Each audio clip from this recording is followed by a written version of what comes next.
श्री स्वामी समर्थ. सगळ्या गृहिणींचं स्वामीज किचनमध्ये खूप मनापासून स्वागत. आज आपण इथे कोथिंबीर वड्या शिकणार आहोत. त्याची रेसिपी मी तुमच्यासोबत शेअर करणार आहे. इथे मी 2 जोड्या इतकी कोथिंबीर घेतलेली आहे. फ्रेश कोथिंबीर आहे. ती छान मी बारीक कट करून घेतलेली आहे. माझी कोथिंबीर स्वच्छ होती त्यामुळे मी धुवून घेतलेली नाहीये. तुमची कोथिंबीर थोडीशी माती असते, सो तुम्ही त्याला वॉशही करू शकता. ओके, आता इथे मी एक मिक्सरचा जार घेतलाय. त्यामध्ये मी 3 चमचे इतके कच्चे धणे टाकणार आहे आणि त्यामध्ये 4 ते 5 इतक्या हिरवी मिरची टाकणार आहे. स्पायसीनेस आपल्याला हवा आहे. 10 ते 15 इतके लसूणच्या पाकळ्या घेतलेल्या आहेत आणि हे आपल्याला छान असं जाडसर दळून घ्यायचं आहे मिक्सरच्या भांड्यामध्ये. तुम्ही इथे बघू शकता, खूप छान टेस्ट लागते याची. आता आपल्या कोथिंबीरीच्या बाउलमध्ये आपण हे छान असं मिश्रण टाकायचं आहे. त्यामध्ये मी 1 चमचा जिरे टाकलेले आहे आणि 1 मोठा चमचा ओवा टाकलेला आहे. तुम्ही तुमच्या टेस्ट अकॉर्डिंग ॲड करू शकता. इथे मी हळद टाकलेली आहे, लाल मिरची टाकलेली आहे आणि गरम मसाला टाकलेला आहे. तुम्ही इथे आमचूर पावडर पण ॲड करू शकता इफ यू वॉन्ट.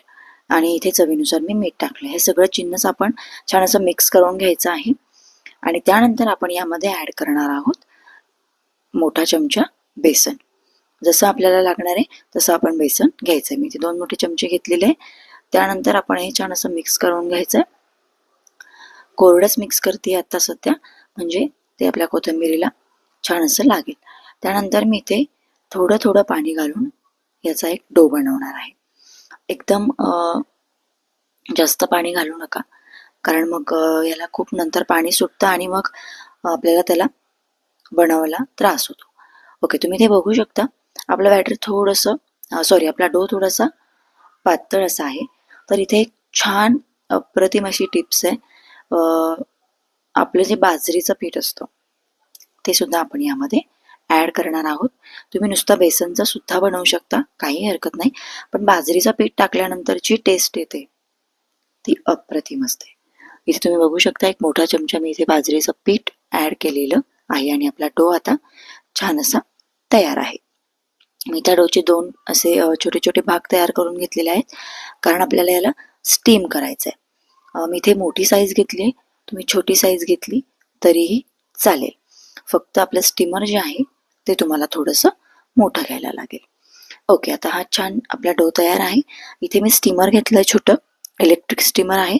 त्यामध्ये मी भांड्याला ऑइलने ग्रीस करून घेतलं आहे आणि आपले 2 छोटे छोटे बॉल्स त्यामध्ये मी ठेवले आहेत. 10 ते 15 मिनिटानंतर आपले कोथिंबीरीच्या वड्या ज्या आहेत त्या परफेक्ट झालेल्या आहेत, म्हणजे त्याला स्टीम छान भेटलेली आहे. आता हे पूर्ण थंड झालं की आपण याचे काप करून घ्यायचे. तुमच्याकडे धारदार नाईफ असेल तर एकदमच छान, नसेल तर मग एकदम हळूहळू करावं लागेल, कारण थंड झाले की वड्या थोड्याशा तुटायला लागतात, त्याला चीर पडायला लागते. तुम्ही ते बघू शकता किती छान अशा याच्या काप झालेल्या आहेत. तुम्ही डो छोटा केला तर छोटा सर्कल तयार होईल. इथे आता मस्त हाय फ्लेमवरती आपण आपल्या वड्या तळून घ्यायच्या आहेत. तुम्ही याला शॅलो फ्राय पण करू शकता. व्हिडिओ आवडल्यास प्लीज नक्की लाईक करा, सपोर्ट करा आणि शेअर नक्की करा. असाच आशीर्वाद आणि सपोर्ट तुमचा माझ्यासोबत नेहमी असू द्या. तुम्ही इथे बघू शकता आपल्या वड्या छान अशा क्रिस्पी इथे झालेल्या आहेत. तुम्हाला हवं तेवढं तुम्ही या लाल करू शकता, फक्त काळ्या करायच्या नाहीये. तुम्ही इथे बघू शकता खूप सुंदर अशा आपल्या वड्या झालेल्या आहे. नक्की ट्राय करा आणि मला सांगा.